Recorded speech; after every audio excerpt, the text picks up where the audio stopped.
नया चैप्टर है, chapter number 2, और सिंपल टॉपिक है, कुछ रिपीटेशन भी है यहाँ पे, आपको देखा हुआ लगेगा कि यार ये तो पढ़ा हुआ है, वैसी बात हो रही है। टाइप्स ऑफ कंपनीज करके टॉपिक दिया हुआ है। अब इसमें अलग अलग टाइप की कौन कौन सी कंपनीज बनती हैं, उनकी क्या कैरेक्टरिस्टिक्स है, वो सब यहाँ पे बताए हुए हैं। तो शुरू करते हैं। सबसे पहला जो कैटेगराइजेशन है, private company, public company, one person company, ये सब चीजें रहेंगी। ये आपने सुनी भी हुई है, आगे बात भी करेंगे। एक सेक्शन नंबर 3 का रेफरेंस दे दिया, यहाँ पे बोला कि भाई कौन सी कंपनी फ्रेम करने के लिए कम से कम कितने लोग चाहिए। तो एक पब्लिक कंपनी बनानी हो तो मिनिमम 7, प्राइवेट कंपनी होगी तो मिनिमम 2, और ओपीसी या वन पर्सन कंपनी होगी तो एक ही पर्सन, क्योंकि उसमें तो और कोई लोग होने वाले नहीं है। तो ये सब कैटेगरीज दे रखी है। आगे देख लो, एक कंपनी बनाते हैं तो हमने देखा था कंपनी की लायबिलिटी जो है वो लिमिटेड होती है, पर लिमिटेशन किस बेसिस पे डिसाइड होती है, तो उसके 2 क्राइटेरिया है। एक है लिमिटेड बाय शेयर्स, ये बात अपन कर भी चुके हैं कि जितने रुपए के आपने शेयर लिए उतनी आपकी जिम्मेदारी, उससे ऊपर नुकसान हो भी गया तो किसका होगा, आउटसाइडर का होगा, अपना नहीं होने वाला।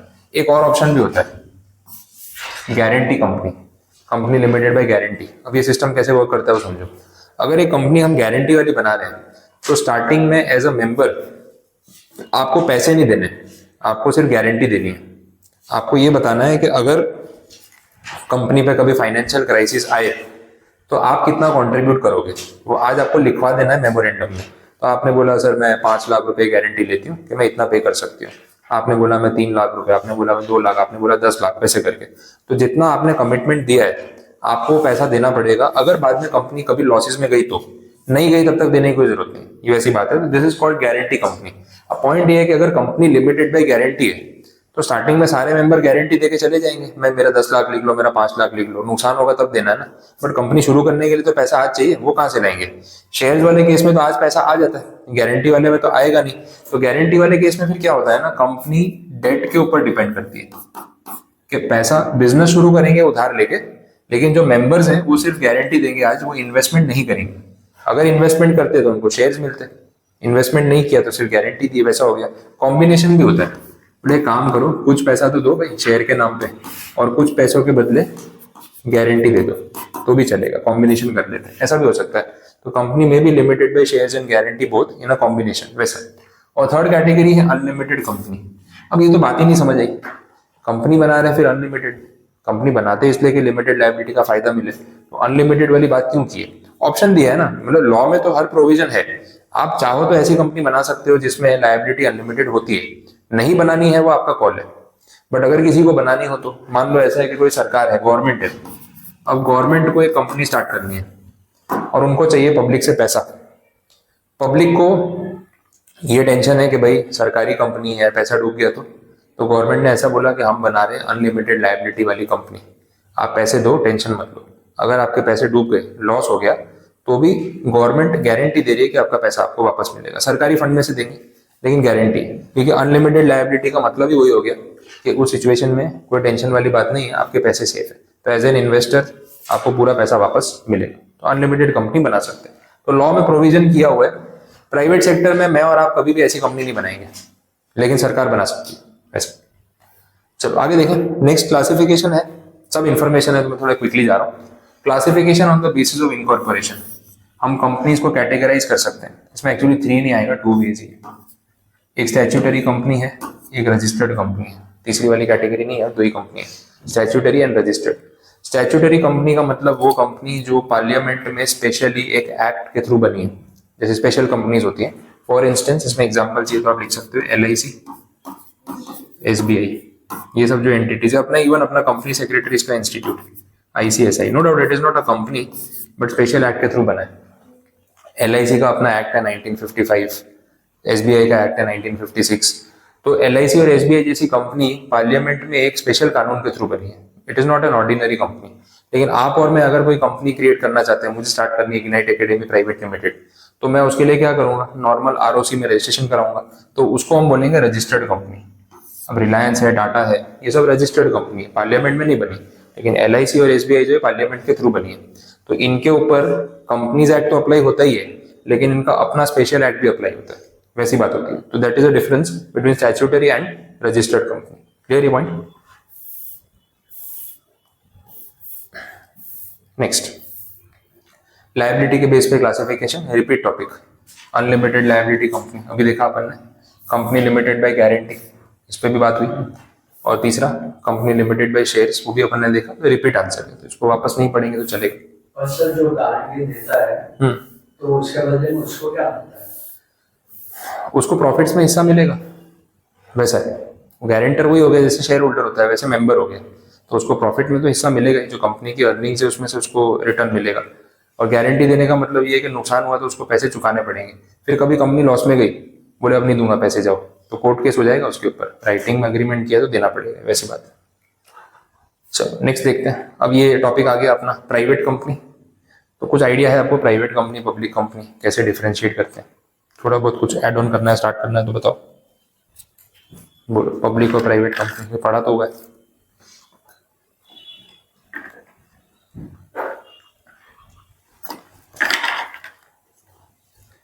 डिफरेंस बता दो।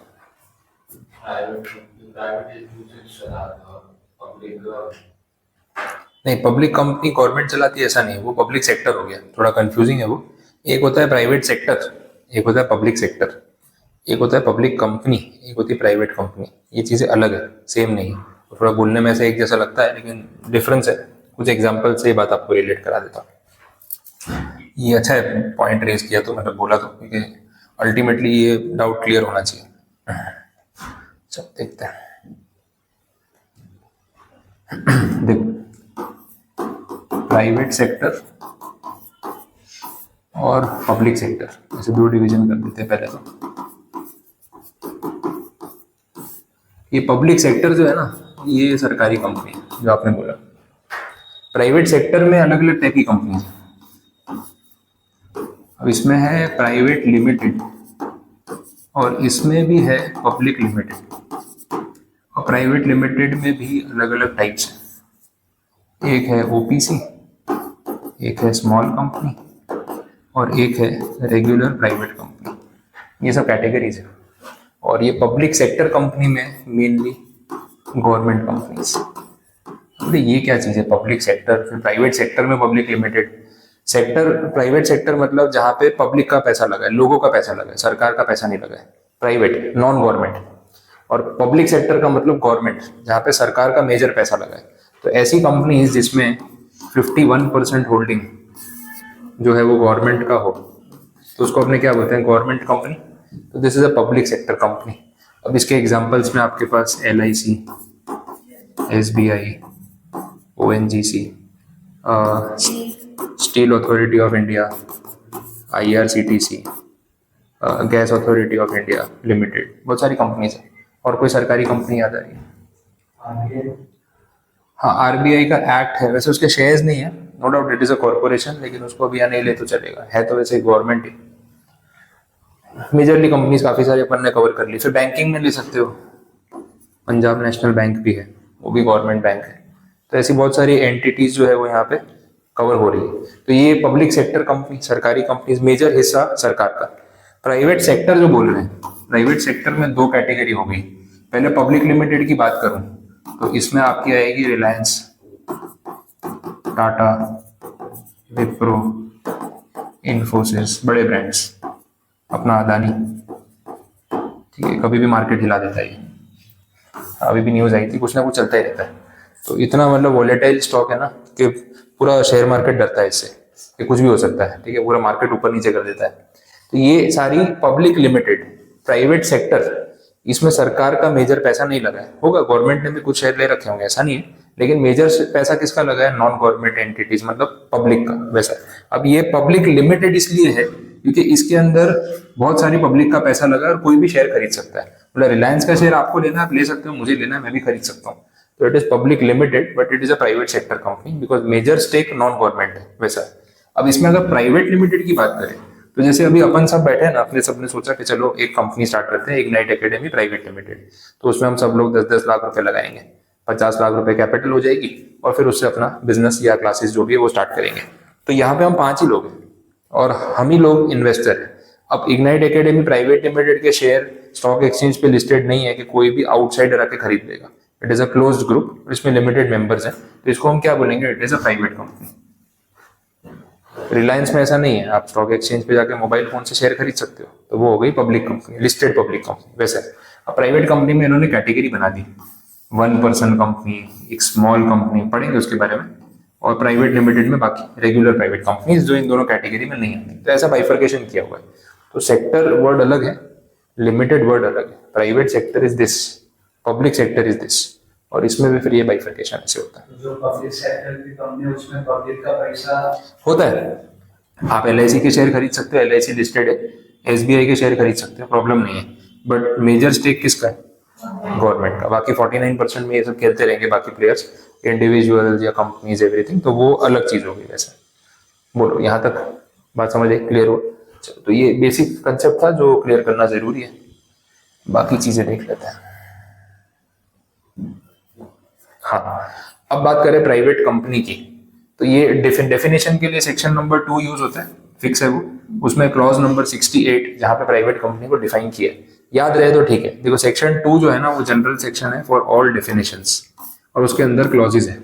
आपको क्लॉज नंबर नहीं याद है और सेक्शन कोट करना है, तो एटलीस्ट सेक्शन नंबर 2 लिख सकते हो कि as per section number 2 of the companies act, private company is defined as, आधा मार्क काट लेंगे इसका, लेकिन बाकी का मिलेगा।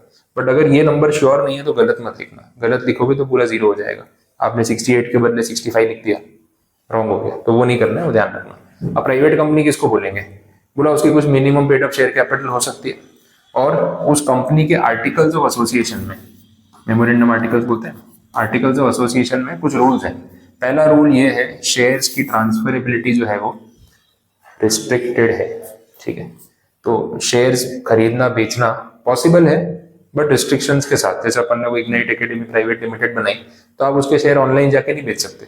अगर आपको इस कंपनी से बाहर निकलना है तो उसका एक प्रोसेस होगा जो फॉलो करना पड़ेगा। ओपनली किसी को भी आपने कल शेयर बेच दिया, हमको पता नहीं है, ऐसा नहीं हो सकता, तो वो रिस्ट्रिक्शन रहता है। दूसरा, जो नंबर ऑफ मेंबर्स है ना, उसकी लिमिट है, मिनिमम 2 एंड मैक्सिमम 200, मैक्सिमम 200। अब मिनिमम 2 बोल रहा हूँ तो यहाँ पे मैं 1 पर्सन कंपनी की बात नहीं कर रहा हूँ, और वो इन्होंने भी शुरुआत में लिखा है, एक्सेप्ट। तो 1 पर्सन कंपनी की बात यहाँ पे नहीं हो रही है। बाकी प्राइवेट कंपनीज में कम से कम 2 और ज्यादा से ज्यादा 200 लोग हो सकते हैं, ये क्लैरिफाई किया। अच्छा, जो 200 लोग है ना, उसमें कौन इंक्लूड है कौन नहीं, वो पता होना चाहिए। पहला एक्सेप्शन वाला पॉइंट, इसको बोलते हैं प्रोविजो, प्रोवाइडेड दैट करके बोलते हैं ना, उसको बोलते हैं प्रोविजो। ये मैं आपको JIGL में एक चैप्टर में पढ़ाऊंगा, इंटरप्रिटेशन में। यहाँ पे ऐसा बोला कि अगर ज्वाइंट होल्डिंग है, ज्वाइंट ओनरशिप, 2 लोगों ने मिलकर एक शेयर खरीदा हुआ है, तो उनको 2 मेंबर मानेंगे या 1 मेंबर मानेंगे? बोले 1 मानेंगे। Joint owners are always counted as 1, ठीक है, ये पहले तो ध्यान रखने वाली चीज है। दूसरा, अगर आपकी कंपनी के कोई एम्प्लॉइज है जिनके पास शेयर्स भी है, हो सकता है ना, प्राइवेट कंपनी है, हम लोग ही कंपनी मैनेज करते हैं, हम एम्प्लॉय भी है, सैलरी भी लेते हैं, और हम शेयर होल्डर भी है। तो अगर आप कंपनी के एम्प्लॉय हो और आपके पास शेयर्स है, तो आप ये 200 की लिमिट में नहीं आते। मतलब आपको मिला के 200 से ज्यादा लोग हो सकते हैं, कंपनी के करंट एम्प्लॉय हो या कंपनी के पास्ट एम्प्लॉय हो, दोनों में से कुछ भी हो, आपके ऊपर ये रूल एप्लीकेबल है। मतलब अब सपोज ऐसा है कि हम 5 लोगों ने इन्वेस्टमेंट किया, वो तो है ही, हमारी कंपनी में हमने 10 लोगों का स्टाफ रखा है, उनको भी हमने ना 1-1, 2-2% शेयर दिए हुए, they are also share holders. तो कंपनी में टोटल मेंबर्स जो भी हैं, हम 5 और वो 10 लोग, टोटल 15 हो गए, ठीक है। अच्छा, और मेंबर्स हमें ऐड करने हो कंपनी में, तो हम कितने और ऐड कर सकते हैं, वो कैलकुलेशन समझना है। तो देखो, 5 तो हम लोग हैं नॉन एम्प्लॉइज, और 10 एम्प्लॉइज जो शेयर होल्डर भी हैं। हमारे पास अभी भी और 195 मेंबर्स ऐड करने की जगह है, समझे? क्योंकि ये लोग 200 की लिमिट में नहीं आते, ये 5 आते हैं, तो और कितने आप प्लस कर सकते हो? 195। अब ऐसे टोटल करोगे तो कितना दिखेगा? 210। वैसे लिमिट तो क्रॉस हो गई, नहीं हुई ना। ये 210 में से 10 तो एम्प्लॉय है, करंट एम्प्लॉय हो या पास्ट एम्प्लॉय, पहले एम्प्लॉय थे अब जॉब छोड़ दी, लेकिन शेयर अभी भी है उनके पास, तो वो भी इस कैटेगरी में आते हैं। उन पे 200 की लिमिट एप्लीकेबल नहीं होती। ऐसा कुछ कैलकुलेशन आ सकता है। दोनों बातें यहाँ पे लिखी हुई है, सब कुछ मेंशन है, ये पढ़ोगे तो रिलेट हो जाएगा। एक बार लैंग्वेज पढ़ लो तो थोड़ा कंप्लीट ही हो जाए।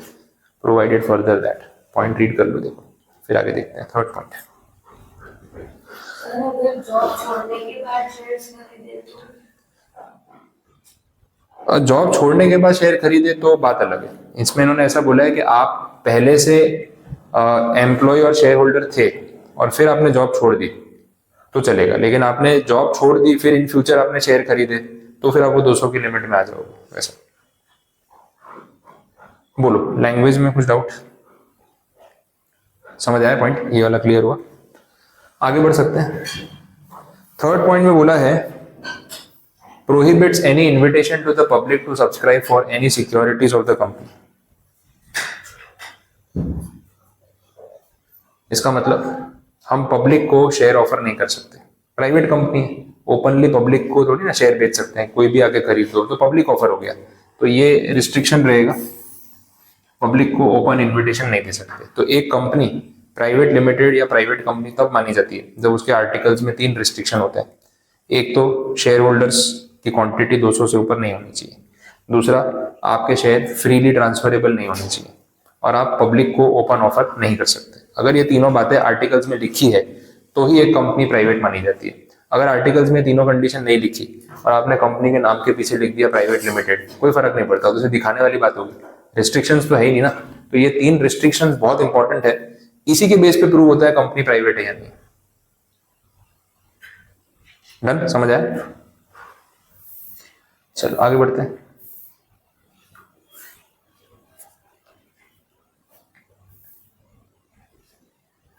ये बात लिखी हुई है यहाँ पे, तो वो पॉइंट्स में स्किप कर रहा हूँ, सेम ही चीज है। देखो फिर बोला कंपनी के नाम के पीछे लिखा हुआ होना चाहिए private limited, Pvt LTD short में लिख दो तो भी चलेगा, लेकिन ये मैंडेटरी है कि मेंशन करना जरूरी है। ठीक है, आगे बढ़ते हैं। इसके बाद नेक्स्ट डायरेक्टरशिप की बात हो रही है। अगर आप एक प्राइवेट लिमिटेड कंपनी बना रहे हो तो इसके मैनेजमेंट के लिए बोर्ड ऑफ डायरेक्टर्स अपॉइंट करने पड़ेंगे, कम से कम 2। दिस इज द क्वांटिटी, कम से कम 2, ज्यादा रख सकते हो लेकिन मिनिमम 2। मैक्सिमम लिमिट भी होती है 15 की, वो आगे बात करेंगे। और कंपनी में, प्राइवेट लिमिटेड कंपनी में मिनिमम मेंबर कितने होने चाहिए, वो भी 2। तो अगर यही 2 लोग डायरेक्टर बन जाए तो चलेगा, ओके, कोई फर्क नहीं पड़ता, जो मेंबर्स हैं वही लोग डायरेक्टर बन सकते हैं, क्योंकि प्राइवेट कंपनी छोटी कंपनी होती है, तो मोस्टली जो लोग पैसा लगाते हैं ना, मैनेजमेंट भी वही करते हैं, तो इट इज ओके, उसमें कोई ऑब्जेक्शन नहीं। फिर देखो आगे, इन्होंने आगे क्लासिफिकेशन किया है जो मैं आपको बता रहा था, 1 person company and small company. तो अपने को वो टॉपिक समझना है। 1 पर्सन कंपनी पे आ जाते हैं, पहले समझाया हुआ। इसका कंसेप्ट बहुत ईजी है। बात ये हुई थी, ये अपन ने स्टार्टिंग में देखा, डॉक्टर जे ईरानी कमेटी, जिनके कुछ सजेशंस थे, उन्होंने सजेस्ट किया था ये कंसेप्ट ओपीसी, पुराने एक्ट में नहीं था। अब जो सोल प्रोप्राइटर्स हैं, इंडिविजुअल्स हैं, वो बेचारे रिस्क लेके बिजनेस कर रहे हैं। अगर कल को उनका पैसा डूब गया तो जेब से देना पड़ेगा सारा, घर बार बेच के, एफडी तोड़ के, गहने वहने बेच के पैसे देने पड़ेंगे, तो पूरी फैमिली डिस्टर्ब हो जाती है। अब उनको बिजनेस करना हो रिस्क लिए बिना, तो या तो उनको कंपनी बनानी पड़ेगी या फिर उसके लिए और एक मेंबर ढूंढना पड़ेगा, कम से कम 2 लोग होने चाहिए कंपनी में, तो प्राइवेट लिमिटेड बना दो। तो एक मेंबर अननेसेसरी कंपनी में इन्वॉल्व करना पड़ता था just because of the format. J Irani committee ने बोला कि यार इसको चेंज करना चाहिए, सोल प्रोप्राइटर्स को ये ऑप्शन दे दो कि वो खुद ही अकेले 1 पर्सन होते हुए भी एक कंपनी बना सके। क्योंकि लोग क्या करते थे, 99% शेयर्स मेरे नाम पे, 1% शेयर मेरी वाइफ के नाम पे, हो गए 2 लोग, अब हम 2 लोग कंपनी में मेंबर है, बन गई प्राइवेट लिमिटेड। तो 1 ही % दे रहे हैं, उससे कोई फर्क भी नहीं पड़ता है, नाम का ही तो दे रहे हैं, सबको पता है। तो इससे बेटर है कि एक अकेले बंदे को 100% शेयर्स लेके कंपनी बनाने का फॉर्मेट अलाउ कर दो। तो ये सजेशन जब 2005 में इन्होंने दिया, बाद में एक्ट में इसको इनकॉर्पोरेट किया गया और रिजल्ट आपके सामने है। तो इसको बोलते हैं 1 पर्सन कंपनी या फिर बोलते हैं ओपीसी। है तो प्राइवेट ही, एक ही तो मेंबर है, कंपनी के नाम में पीछे मेंशन होना चाहिए ओपीसी। ओके, नेक्स्ट यहाँ पे समझाया हुआ है, डिफाइन किया हुआ है, क्लॉज नंबर 62 कि भाई ओपीसी कंपनी क्या है। बोला है इसमें सिर्फ एक ही मेंबर होता है, वो हम बात कर चुके हैं। आगे कुछ बातें क्लैरिफाई की है। बोला only a natural person who is an Indian citizen whether resident or not is eligible to incorporate an OPC. अगर 1 पर्सन कंपनी बनानी है तो कंपनी में जो एक मेंबर होगा उसका रियल पर्सन होना जरूरी है, नेचुरल पर्सन होना जरूरी है। आर्टिफिशियल पर्सन ओपीसी नहीं बना सकता, क्योंकि एक ही तो बंदा है, वो तो कम से कम रियल पर्सन हो, ऑन पेपर दिखा दिया तो क्या मतलब हुआ।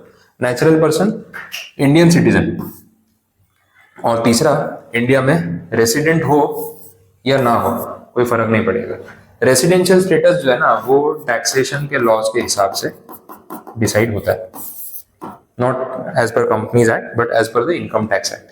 तो रेसिडेंशियल स्टेटस कुछ भी चलेगा, लेकिन सिटीजन होना चाहिए, नेचुरल पर्सन होना चाहिए, इतना क्राइटेरिया मैंडेटरी है, तभी वो ओपीसी बना सकता है। अच्छा, ओपीसी में कंसेप्ट होता है जिसपे आगे बात करेंगे हम, नॉमिनी का। नॉमिनी का वैसे मतलब क्या होता है? उत्तराधिकारी। तो अगर आपको कुछ हो गया तो आपके बिहाफ पे किसको पैसे मिलेंगे, कौन एक्ट करेगा, वही तो नॉमिनी।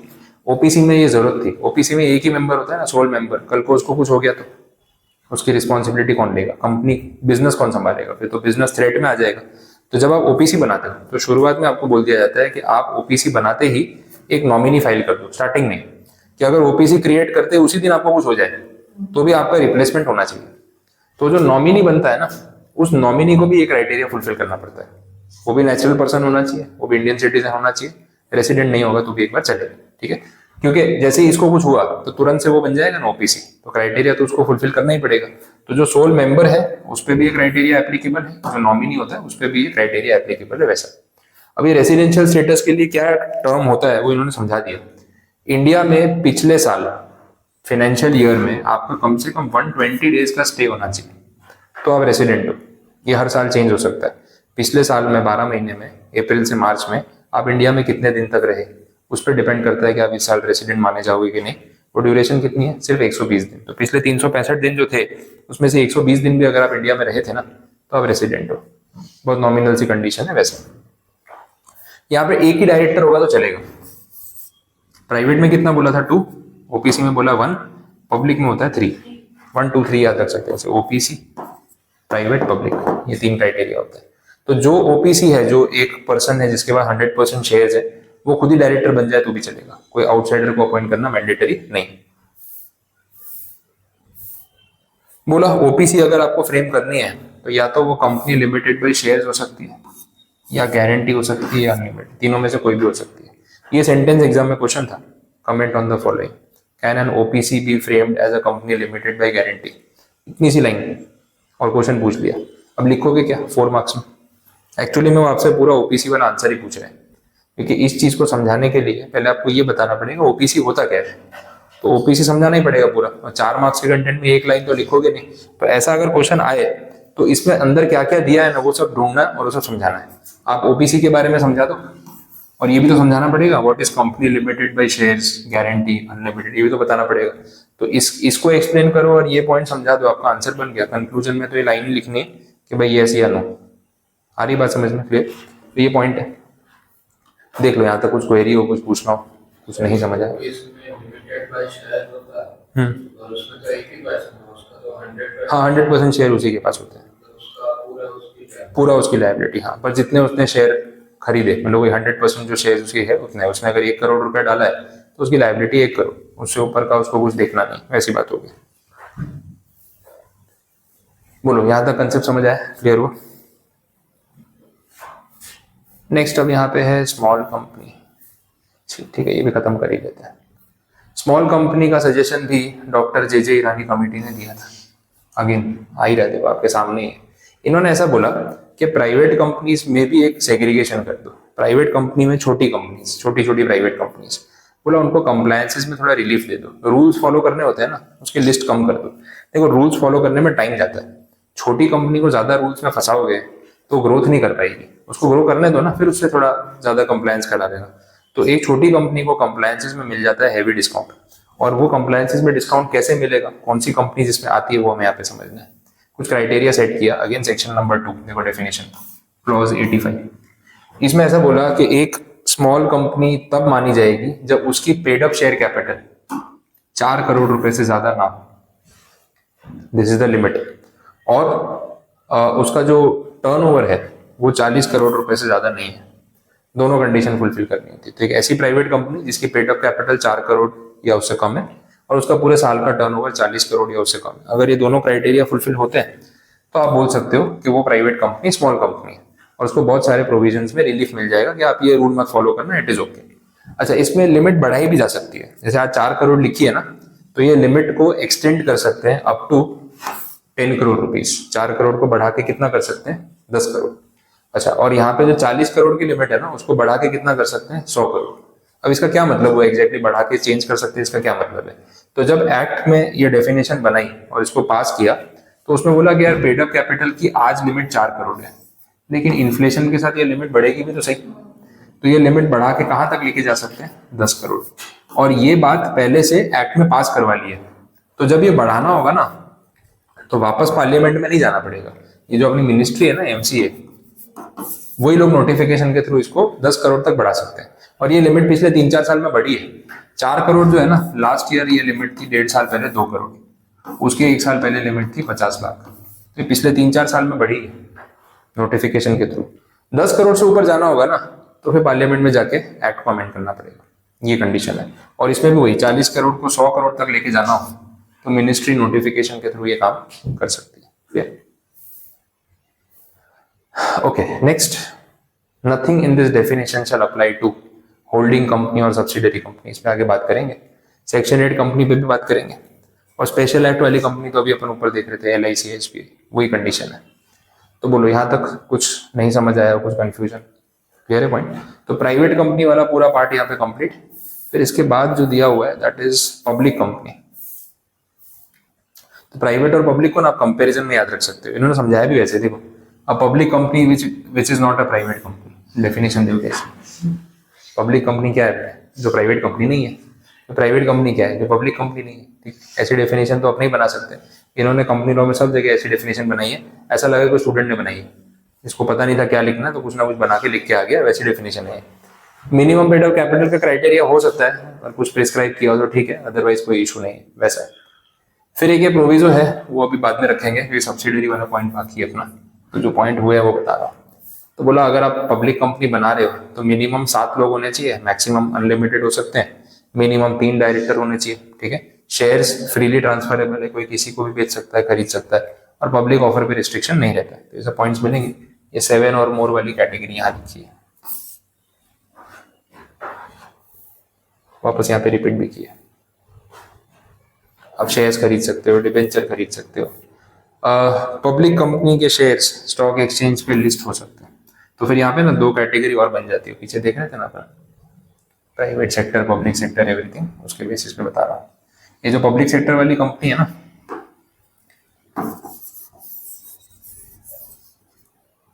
इसको 2 पार्ट में बांट रहा हूँ, लिस्टेड, अनलिस्टेड। ये वो जो रिकग्नाइज्ड स्टॉक एक्सचेंज पे लिस्टेड है, और ये अदरवाइज। तो अनलिस्टेड पब्लिक कंपनी के शेयर खरीदने हो तो डायरेक्ट कंपनी से खरीदने पड़ते हैं, और लिस्टेड वाले स्टॉक एक्सचेंज पे बिक्री होते हैं, ये फर्क रहता है। तो ये भी आता है लिस्टेड, अनलिस्टेड, वो भी कैटेगरी रहेगी।